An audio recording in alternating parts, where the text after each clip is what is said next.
Good morning, everyone. Thank you for joining us at Festivals and Events Ontario Tuesday Talks.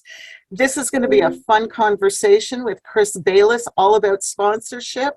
We'll let Chris introduce himself, but Chris has been a speaker of ours in the past, and he has a wonderful online conversation and things that he speaks a lot online, and I love listening to him and hearing his wisdom. And I asked him to come on board because he wrote a position paper on festivals and events when he was at IFEA. So that's one of the things we're going to be talking about. And Chris, why don't you just let everybody know who you are, and then you and I will start chatting. Oh my goodness. Well, thanks for having me. I'm glad somebody is watching and listening online. You may be the only one, but that's good company. I run a company called the Sponsorship Collective. We're geeks about sponsorship. There's not much more to say about it. We hang out with sponsorship peeps. We help people figure out their sponsorship programs, figure out what to charge, and then we hang out and talk about cool activation ideas. Excellent. Yeah. Great. So, the first question I want to ask you is sponsorship a four-letter word? It is not. Good. Okay. There. Next question. No. Next question. This will be the fastest interview ever. No, I think it is not a four-letter word. But I do think that this is a good conversation to have, because this is what I see. I see people proudly announcing, for example, I'm not calling on anyone in particular, but proudly announcing that, we don't say sponsorship anymore. We use the word partnership, as though that means anything at all to the people they're working with.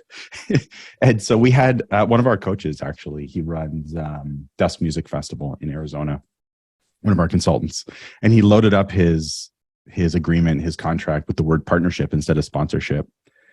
And his sponsor said, you can't do that. The word partnership in business means a very specific thing. And this ain't it. Like, we are not business partners. We're at best, we're marketing partners, but actually we're investing in sponsorship. And so he quickly became a convert of this idea that the word we use to describe the thing we do does not convey as much meaning as we think. And so rather than how do we describe sponsorship? Instead, to me, the whole practice of sponsorship is about sitting down with companies, sitting down with brands, sitting down with marketing people, and simply getting to know what they're trying to achieve, what they're trying to accomplish. And if I say sponsorship, you might hear logo placement. If you say partnership, you might mean activation, but I hear business partner or joint venture. Like, the language itself is actually somewhat confusing. And so to me, sponsorship is no more of a four-letter word than any other word used to describe this collection of assets and benefits. And so I strongly encourage people to drop it all together. And if someone's like, hey, sponsorship, yeah, let's talk about that, I'm happy to correct them and say, I don't care about sponsorship, partnership, whatever. I just want to know, what are your marketing goals this quarter? And can we help? Is my audience your audience? And what are some ways that we can work together? And if at the end you want to call it sponsorship, that's cool. But I think there's just a lot of preconceived notion that goes with that word. So they're all four-letter words, in my opinion. Okay. Wonderful. All right. Well, you know what? I read your position paper. I think you were at IFEA conference, or you had met some, because I recognize a lot of the names. Yeah, we hung out with a whole bunch of festival owners and organizers and the marketing and sponsorship peeps there, big and small. And so, yeah, we just had a conversation with them. Rather than it being my opinion on the festival world, it was, let's just ask these people. So what did you discover? What's up? What we discovered is that nothing has really changed. Okay, good. Sponsorship is still just as hard as ever. One interesting thing is, I think the festival industry in particular is fascinating to me, because okay, sure, we'll all have online events, but nobody wants to go to an online festival. They want to go in person. Online conferences, stuff like this, it works. It's still not as fun as us sitting across from each other, but you can convey a message. But a music festival online is basically just watching YouTube. It's just not as fun, in my opinion. Now, if there are are people who have nailed virtual out there. Feel free to disagree with me and call me names, but like, we want to hang out, we want to sample things and hear the music and see the people. And so I think that festivals in particular, and public events more broadly, they came back so much faster. They came in particular for our US cousins. Some never went away. They just stayed live. This is not a comment on what one should do or shouldn't do, but they just kept having festivals. And so where the sponsors are concerned, it's like, oh my God, we're back live. Yeah, we're all in. Let's do it. Whereas there was this like echo almost for all the other properties. Like, oh, well, virtual conferences are just so much more convenient. Let's keep doing them for another year. And then everyone realized how terrible of an idea that was. And they went back live again. So festivals were quicker to come back, I think. And there was a lot of pent up demand from the brands. They had all this money just waiting for things to come back live. So many of the people we spoke to, not just our clients, but like just broadly in the festival world, are like, we one call closed 6-figure deals. Like, we've never done this before, but not multi-years. That has definitely changed, and brands taking longer to make decisions. So it's been a really just bizarre. It's almost like the trend is now there are no trends. Oh, that's interesting. Yeah. Because, yeah, I know there's been a lot of festivals here. I mean, all these people here have all experienced what you've been talking about, like online and getting back into the swing of things in 2022.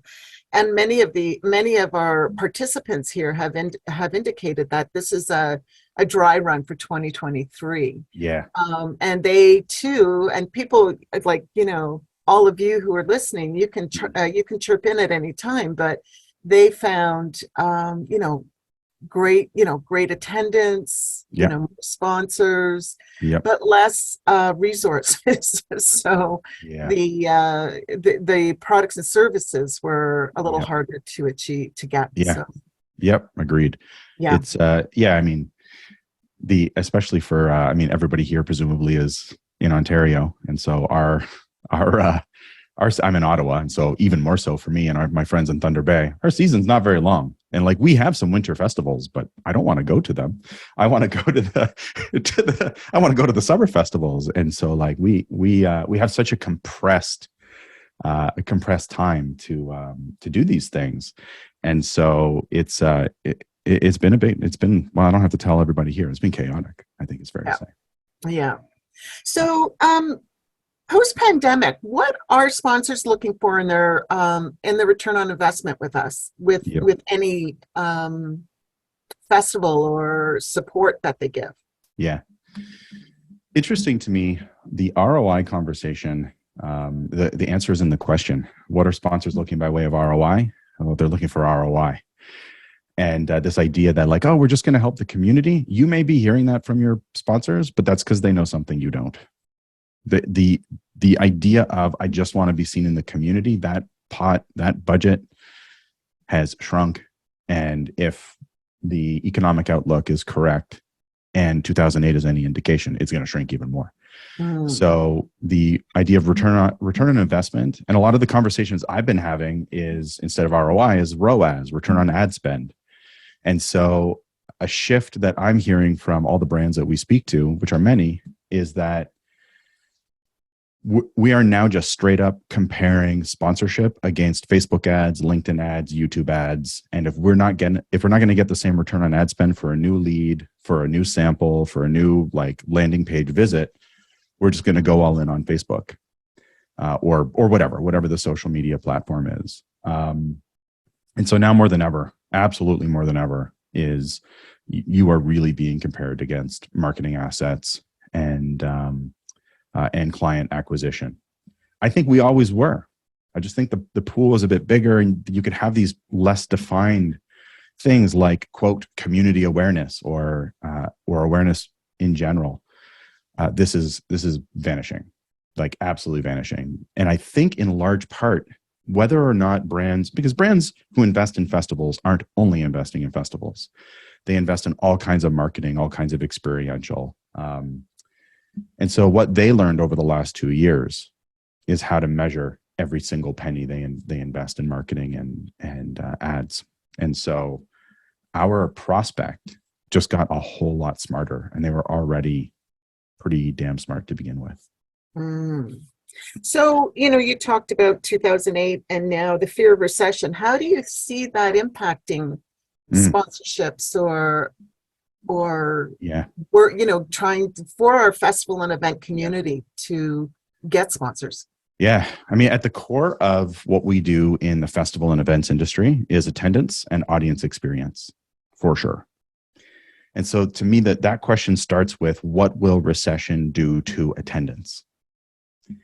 And so if your festival is, put on by the local BIA, or at least supported by the local BIA to get people to a particular part of your town, your municipality, to visit shops, and the price of admission is $0, I would actually predict that your attendance is going to go up.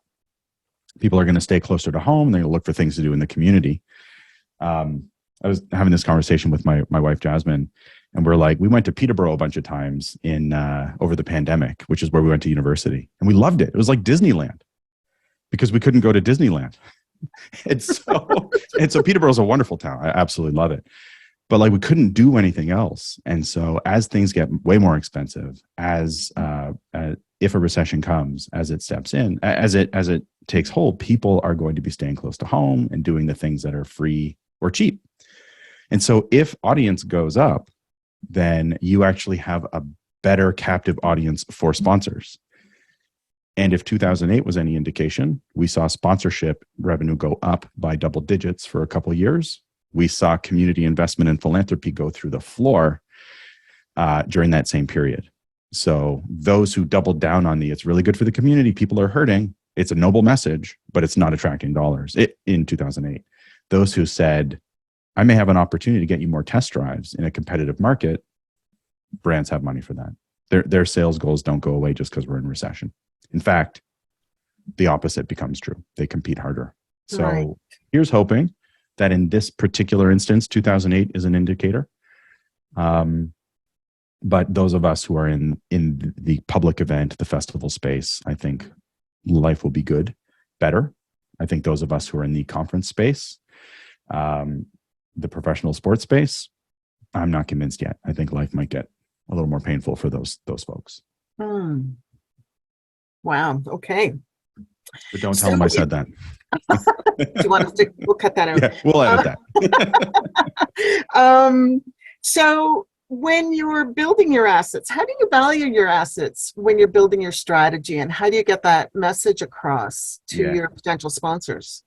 Yeah. So what's that? What was the last part? And stay true to it.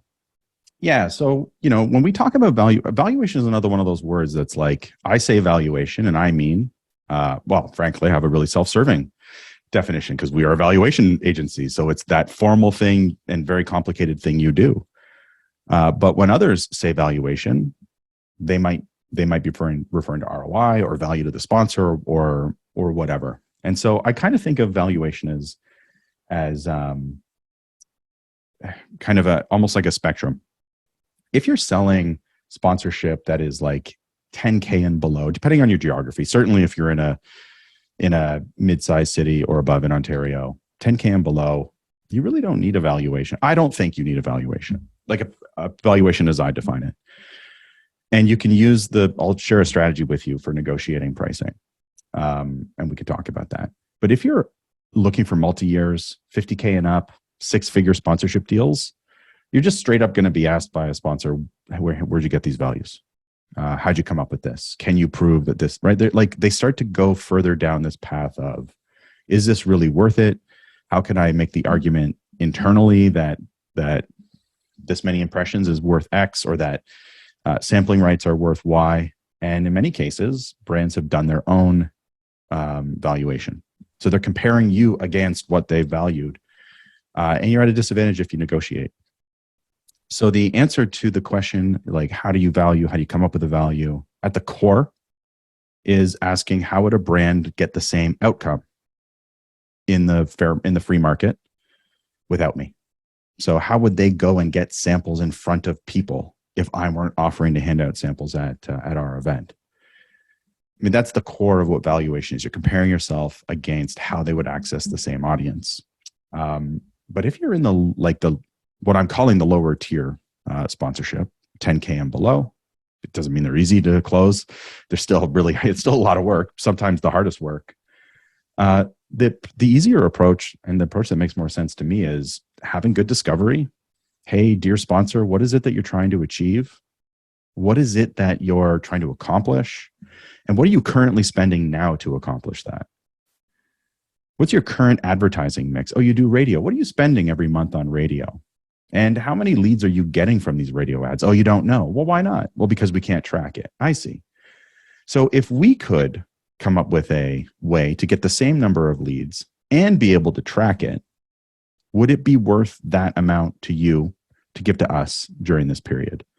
So you can just have an open and honest conversation with these folks about what they're currently spending, what it's worth to them.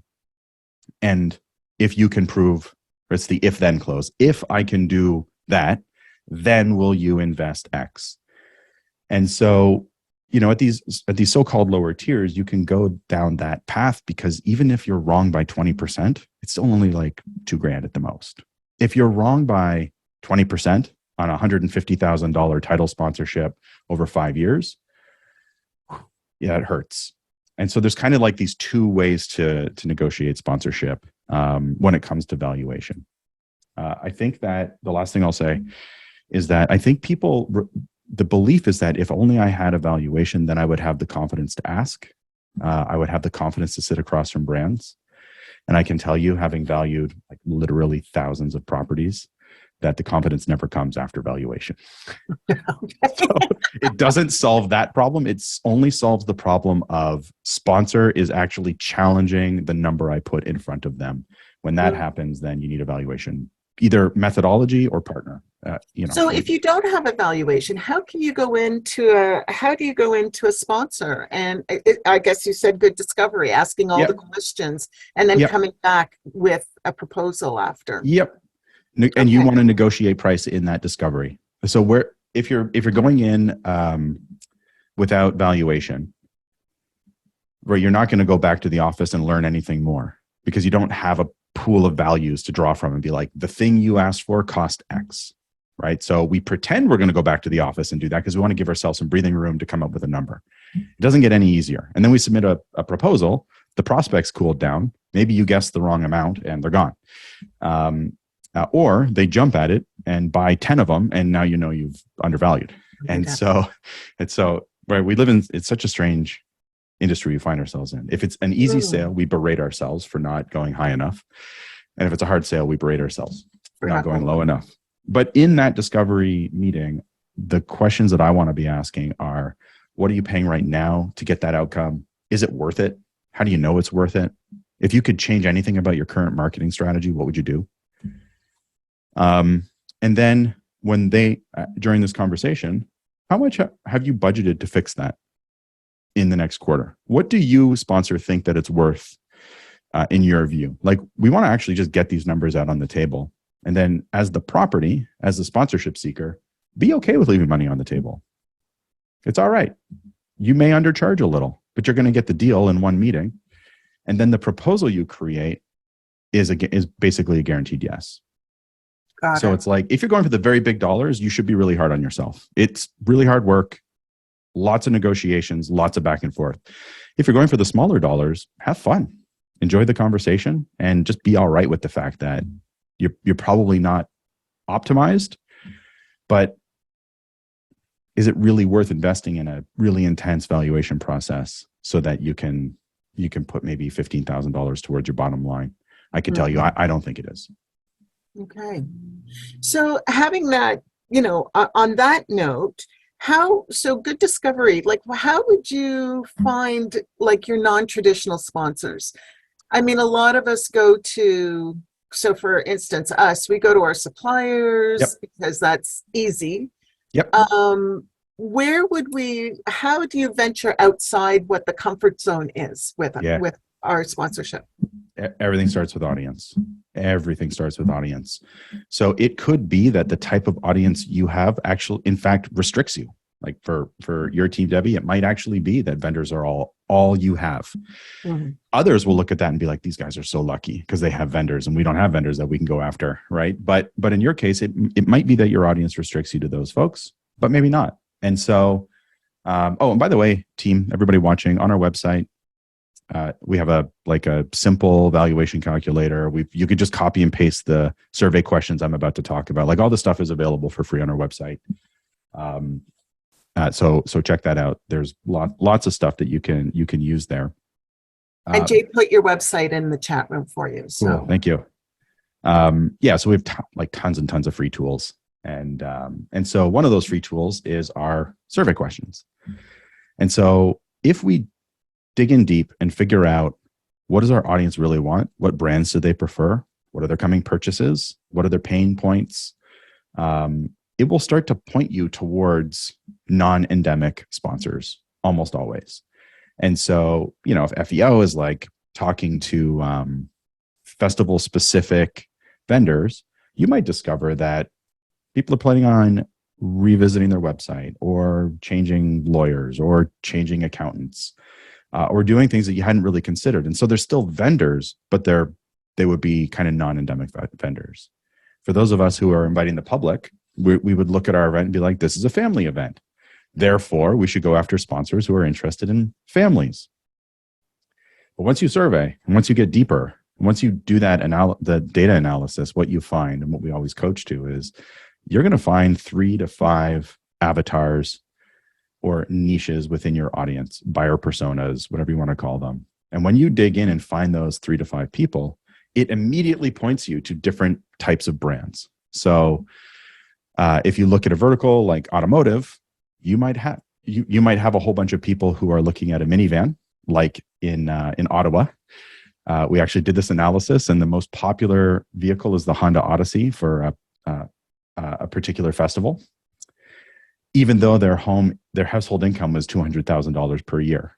They still wanted to buy like a super low-key minivan. But then you look at TIFF's audience analysis, and there are people who make like $60K a year who want to buy an Audi.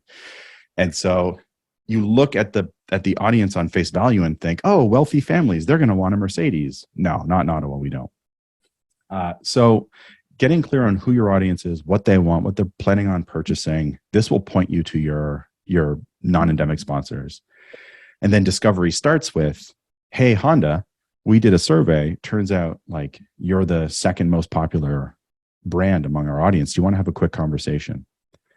And then you can step in and say, tell me how you get people into your cars. They do a test drive. Great. How do you get people to test drive? They come to the lot. How do you get people to the lot?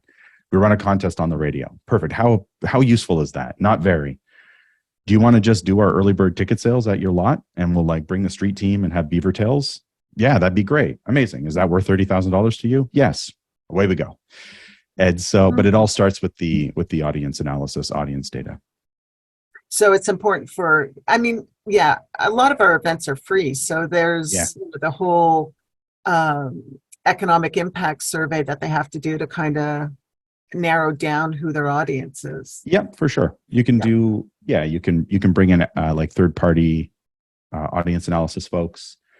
You can collect email addresses on the spot to enter a contest to win a thing, so that you can survey them after. You can even do this with volunteers, is having people hang out, say, hey, will you answer a few questions for me, and start to amass this information. But audience data is so very important. Yeah. In your paper and in your conversations over the past couple of years, have you seen any new trends emerging? No.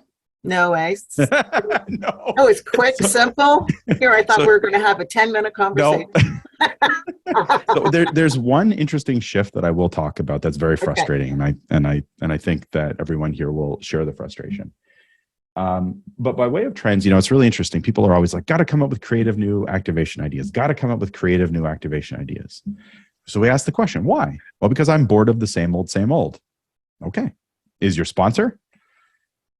There's a reason sampling is part of all sponsorship, because putting the food in someone's hand and having them eat it, putting the drink in someone's hand and having them drink it and taste it is so effective. This is why the thing a person does right before buying a car is a test drive, because the sample of the thing is the best possible way to get someone to make a purchase.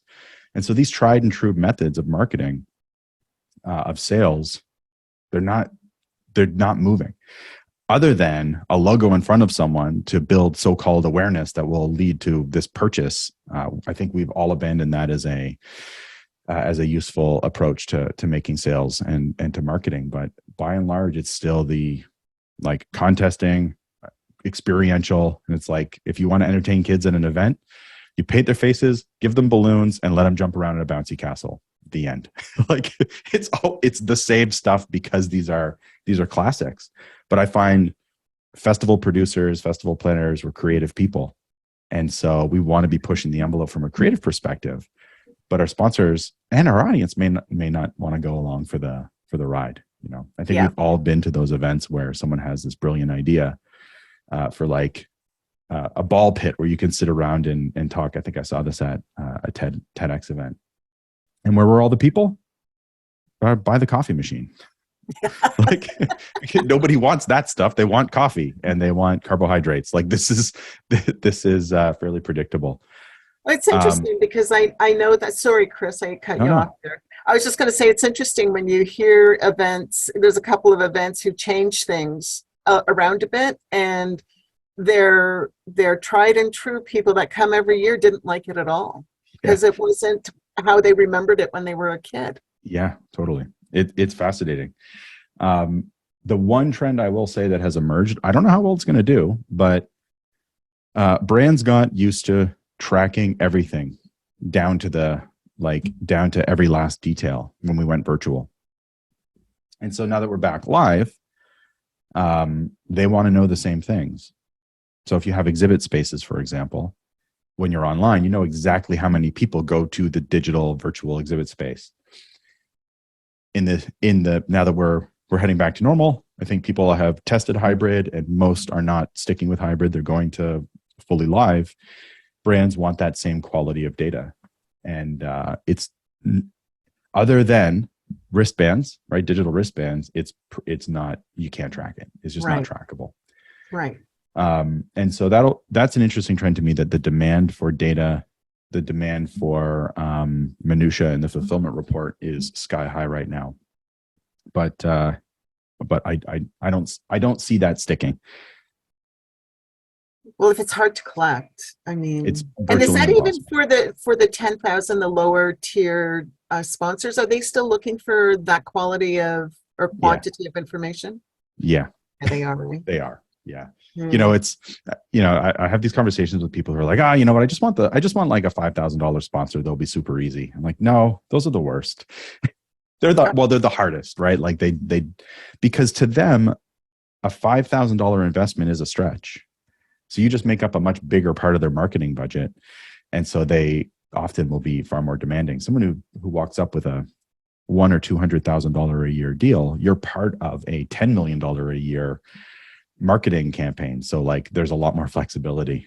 And so, yeah, they are. But the way that they articulate it is like, I didn't have enough people in my store. I didn't have enough people come with the coupon and make a purchase that we were tracking through a bounce back.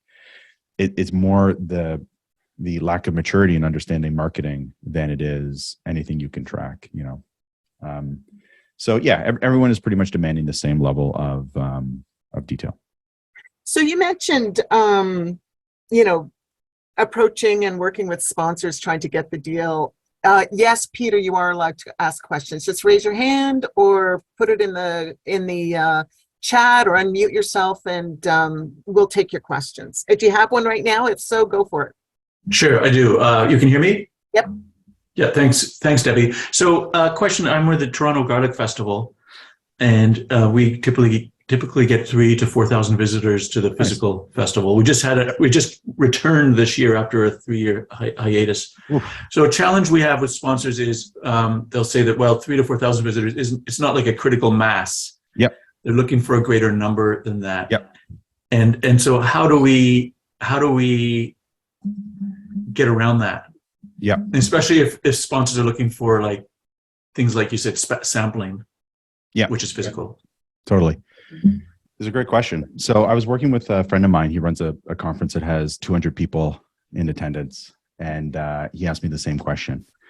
So we came up with this concept of the event that doesn't matter, and which is really just good marketing for if you have an event that is small by the standard of your sponsor. Now, 3,000 people who purchase Lexus, you have a massive audience, right? This is why it's like the Garlic Festival. Is that right? Toronto Is it the Garlic, garlic? Yes. Yeah. Yeah. So if it's like, oh, we have 3,000 people who like garlic, let's get a garlic producer to sponsor the festival, probably not going to go so well.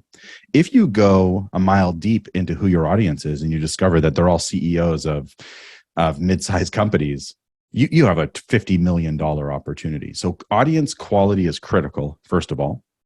Second of all, this idea of the event that doesn't matter really means that you can have an event with 3,000 people, do some cool activation at the event, some cool experience, link up with a media partner who's going to amplify your voice, run contests leading up to it, use your paid media budget as a leveraged media buy to get a 3 or 4 to 1 ROI back from the media partner. You can use all of these things to turn 3,000 people into 100,000 people. And so if your chief mechanism of collecting sponsorship is physical sample at the event, then you are limiting yourself to 3,000. But if you can open this up to all of the people who care about what you do and all of the audience of a media partner, then you're not just rocking up with a 3,000 person event. You're actually talking about a 10, 50, 100,000 person event. So this friend of mine, Rod, I was actually just with him in Miami, and he had a mechanical bull riding activation.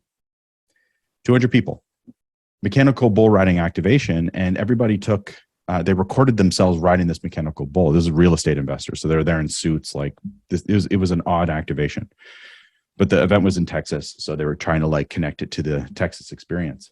And so they recorded, posted it to Instagram and Facebook, and then everyone in their community, all of their reach would vote on the most epic fail off this mechanical bull. And the most epic fail got this really cool experience with one of the speakers at the conference.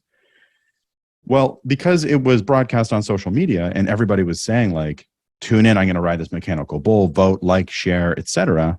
It meant that the impressions on this activation, which of course was sponsored by a financial institution, it was hundreds and hundreds and hundreds of thousands. It was astronomical. It was through the roof.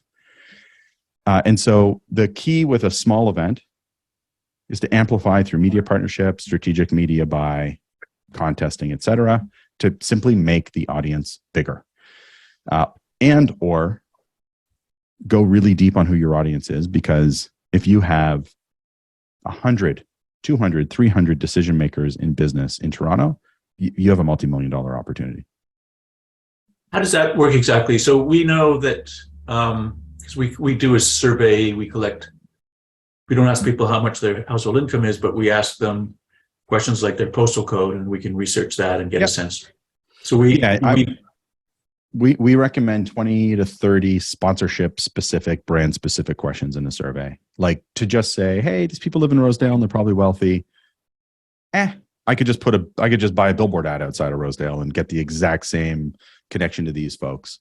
You want to get really clear and be able to build out an avatar. Like our audience consists of this type of person who buys these brands, who is planning on making XYZ purchases, who value certain things in this world. And if you can connect with them on that level, which is the magic of sponsorship, then you can actually change a purchase. And so in the absence of that information, then I understand the critical mass comment from the sponsors. But if you know that all 3,000 of these folks are planning on buying a car in the next 18 months, and it's going to be electric, you have a $80 million, not sponsorship opportunity, but pipeline for a car company that sells electric vehicles. And so, yeah, getting really, really clear on brand preferences, psychographics, demographics, and whether or not you can influence a purchase is the way. It sounds hard because it is. Yeah. Right. Thanks. You're right to feel challenged by this advice, Yeah. but the deeper we go into audience data, the easier the sale becomes. Thank you. Does anybody else have any questions while we're on a roll? Oh, Kyle, go ahead. Hi, good morning. I was just wondering, in terms of sponsorship, with an increasing focus on digital marketing as it relates to sponsorship, I'm just wondering if you have any ideas or thoughts on what the role is of experiential marketing at festivals, and like how it relates to sponsorship. How can you really leverage that? And what do you think is the role of the in-person experience versus just digital results? Yeah. Well, in the case of this event that doesn't exist, right? This Rods experience, they had no story if not for the mechanical bull riding activation, right? Like, we are simultaneously sponsorship seekers and consumers. And when I scroll through Instagram, when it's like, here's a logo, eat a chocolate bar, I just keep scrolling. When it's like, we recently adopted a puppy. And he turns out he's a husky Rottweiler mix. We had no idea. And and so he has the personality of a husky, but he's 100 pounds. And so now, anytime I see anything with dogs in it, like, oh, I don't have it here, like the mug with your dog's face on it, the bowl with your dog's face, like any of that stuff, I stop and I look at it. And so why does that matter? Well, it matters because the story that the marketer is telling me is lined up with my interests. And they know that because we follow Sit With Me, who are the people that we adopted our dog from, and they're running ads targeting those who follow these folks. They know that because we go to certain events and we talk about our interests. And so my point in this is that anyone can just buy impressions online. Like, CPMs incredibly cheap, but what they can't buy is highly tailored messaging to your audience. And so when you say to a sponsor, hey, like, come connect live, have this experience, let's build something targeting our shared audience to give them an amazing experience, and then let's tell that story online so people who are just like them will be interested in what we have to say. And so to me, the in-person, the live is what feeds the digital and gives it soul and gives it personality. Otherwise, it's just like, here's a thing, you should buy it. We see that all day.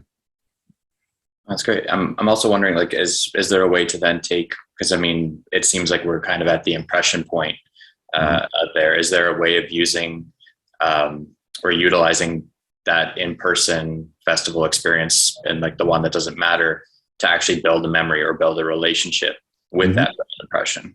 Yeah, for sure. And so, like, I mean, impressions are super top of funnel. Like, you see a logo, you see a thing, and it's like, oh, Jeep exists. Like it's not particularly profound. But then if it's like, hey, post a picture of all the dog hair you've collected from the back of your vehicle for a chance to win the brand new Jeep, like some sort of contesting related to the thing that I love, or go to the website and take a particular action, and then we'll donate to a cause that you love. Given that you've expressed interest in animal rescues. And so to me, the least attractive but the most measurable, the easiest thing to measure is impressions. But sponsors will pay way more the farther down the funnel we can go. We did a cool activation with a client. Well, they ran the activation. We just were there for accolades, where they had a dog karaoke event at a Subaru dealership. And so this was promoting a public event, not a festival exactly, but a public event. And so you would go and sing karaoke with your dog inside a Subaru, and you record yourself, and like the winner won a whole bunch of free stuff related to their property. And so there was a digital component. There was a radio component because we had a street team there. People had to take a particular action, and we got people into the car, which is as close to a test drive as you could possibly get. And of course, the sponsor was Subaru, who they don't hide it. They target dog owners. Like that's who they're after. They love the outdoorsy dog owner type. And so, it's really about, if audience is at the core of everything we do, the question always has to start with, what value am I adding the audience? Not will they tolerate this for awareness, but what value will they get from seeing a thing? What value will they get from clicking a link? What value will they get from coming down and hanging out? And so you really have to incentivize each step of the process with a thing that your audience loves, which is again why everything, like, audience has to be the core at everything that we do. I think your your dog with the husky personality probably would have done well in that karaoke experience. Yeah, correct. Yeah, like basically like 4 a.m. every day, he howls for 30 minutes. It's the worst. It's the worst. But huskies are wonderful. They are. They're great. Peter, did you have a question? Yeah, Toronto Garlic Festival again. So a thing you mentioned, Chris, is that the things you're describing are not easy. There's a lot of expertise required, and so for a small, I wouldn't go that far, but definitely not easy. It's a challenge. So I'd be fooling myself to think, oh, I can go and like undertake to do all these things, and whereas a not-for-profit event with bare bones staff, a lot of volunteers. How do we get somebody? How do we undertake to get someone who has the expertise to do this?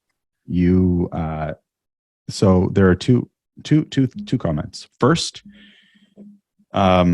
either this isn't to you specifically, Peter, but to like those who are experiencing what you're experiencing. This is advice given to me when I was in startup mode, when I had a half FTE. Now we have 13 FTE, so life is more complicated but easier. And this person said to me, you either have to change your mindset or change your expectation, right? Like, if you're really small and you're bootstrapping, then get ready to grind. Or don't grind, but don't want the outcome that only comes if you grind. So it's like, you can't want $1 million a year business and work 6 hours a day, 8 hours a day, 10 hours a day. And so when it comes to sponsorship, it might be the right move to change your revenue goal. Like everything you've just said to me, and this is to everyone out there who's in either in a small shop or a shop that's stretched. You may actually just have to reduce how much money you want to bring in from sponsorship, because the demands that come with the sponsorship could break you, break your company, not you as an individual. They could just be too much. Or you change your mindset and think, a company with no revenue is just a company that doesn't exist anymore. And if sponsorship is your sole or at least your only form of unrestricted funding, you might be getting grants that are heavily restricted that basically you can't survive on, then it isn't the thing you do last. It actually has to become the thing that you do first, and it becomes the most important thing. Because the idea of like, we're really small, we have no budget, how do I get someone who can do all this for us, and then we'll only pay them if they bring in some cash? It doesn't work. It won't work. Every single broker that I know who's worth referring are incredibly expensive. They're not the cheap or easy solution. They're the expensive and slow solution. They're well worth their money. Larry, Judith, I'm looking at you. They're well worth the money, but they're not cheap, and they're really demanding. And they usually, you're usually paying them a monthly retainer. So the answer to the question is dissatisfying, I think, but is realistic. Is realistic. Yeah. Like, change your expectation, and as you bring in cash, reinvest it in infrastructure, and then the future version of you won't have this problem. Reprioritize sponsorship over other things, which will feel really uncomfortable. But sponsorship revenue solves the capacity problem. Right. Really, those are the two. Those are the two paths to go down. Or, of course, work yourself like 24/7 and really hustle in order to bring in the cash, which is rarely the most popular solution. Thank you. So that answers my question of, do you have any rules of thumb? Yeah, it's change your expectation or change your mindset, right? Yeah. So yeah. It's for those who are running a festival or a major event for their own profit, it's a lot easier to be like when I was growing my business, I'm bootstrapping. I'll just work really long hours, but I'm the sole beneficiary of the outcomes of that labor. And so when you're working in a municipality, or for anyone that isn't giving you a percentage of what you bring in, that's a hard argument to make. And so I think probably, I spent 10 years selling sponsorship in particular in the nonprofit space. And almost every budget meeting was like, your goals are ridiculous. Like I spent most of my time fighting to lower the revenue goal because I knew that it was a preposterous goal. They were arbitrarily created. So this is we definitely can't end on this note because this is terrible news for everybody. So, well, before we move ahead, does anybody have any questions for Chris while we've got him here? We've still got some time. Would love to answer any of your questions, any of your concerns, any ideas you'd like to extract from Chris. Not after that. That's what they're saying. I'll jump in here, Deb. Okay, sure, and Dave. Chris, just a question. And I guess in a way, we're all experiential marketers, right? We're delivering an experience, whether it's to a downtown core or to a venue 100%. specific thing. So had great luck with experiential marketing companies who, are overwhelmed with the audience that you're bringing them. You may have partnered with a BIA who their goal was, okay, we want to deliver 200,000 people to the downtown core. Yeah. Awesome. And you've done that, you've exceeded that. So you've got two of your partners or sponsors that are very happy. But then the BIA comes back to you later and goes, well, when we talk to our members, they've never seen so many people in the core, but they didn't sell anything. Yeah. So, I mean, we've sort of done our job of delivering to people. Yeah. How do you make them part of that equation? I mean, we've had several examples of how to set up your shop and, sidewalk sales and all of that stuff. But if you're not a part of the activation, you're not doing anything. You're not going to. Yeah. What do you expect? Yeah. Yeah. So, it's interesting thinking of my hometown. A BIA for that reason among others, pulled its sponsorship as a title sponsor for a major festival. And overnight the festival was gone. We're just like, well, we can't operate without that sponsorship. And it just vanished. And it was like it was not a small festival. And so, this kind of goes back to what I was saying about even the small sponsors. And there's nothing smaller than someone that doesn't sponsor other than through their BIA fees, their membership fees. Their expectation is actually not, it's based on a lack of understanding of marketing, right? This idea that if you bring people into my festival, onto the street, if there's a festival on the street, you bring people in, that day, they're going to buy a new car. It's a preposterous idea. They're going to walk into my store and they're going to buy all their clothes for the entire year. As opposed to, they're going to experience my hospitality, they're going to see my store, they're going to eat my food. And then in 3 months from now, when everyone's forgotten why they're here, they're going to come back. And so they're wrong that they're not getting business from this, because of course they are. But I think there's an opportunity for us as the property owner, the festival owner, to educate people. If they choose not to do it, I mean, obviously there's nothing we can do, but to educate them and to speak with them either individually or in group about the value of a lead at the various stages of the pipeline. And so for them to just be like, hey, come here and we'll paint your kid's face, we'll give you a balloon. That's really nice.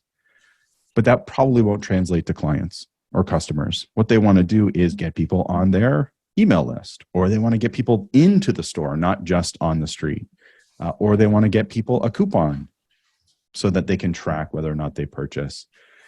And so educating these businesses, especially brick and mortar businesses, on the nuances of a marketing funnel might actually make them better at what they do and be able to see the ROI. The other thing is, so whether or not that's your role as the festival owner or the BIA's role, I don't know. But if the members aren't happy, then you know that the sponsorship dollars are going to go away and they're going to stop wanting to have these folks. So the best I got is education on not just on how marketing and sales works and how pipelines work, but actually here are 3 ideas that you should run with. But not running with one of these 3 ideas is a guarantee that this won't be successful for you. Anything else, Dave? No, that's good. Thank you. Peter, did you have another question? No, thank you. Okay, great. Okay, then if there's nothing else, do you have anything, last words that you'd like to say, Chris? We're a little early, but this is great. That's okay. I think the most important thing to walk away with is that sponsorship is not the result of sending a package to a brand in exchange for their money. That is not what sponsorship is, and it will not result in more money. And so, like, I don't have enough time, therefore I have to practice this kind of outdated approach to sales. It's actually the reverse.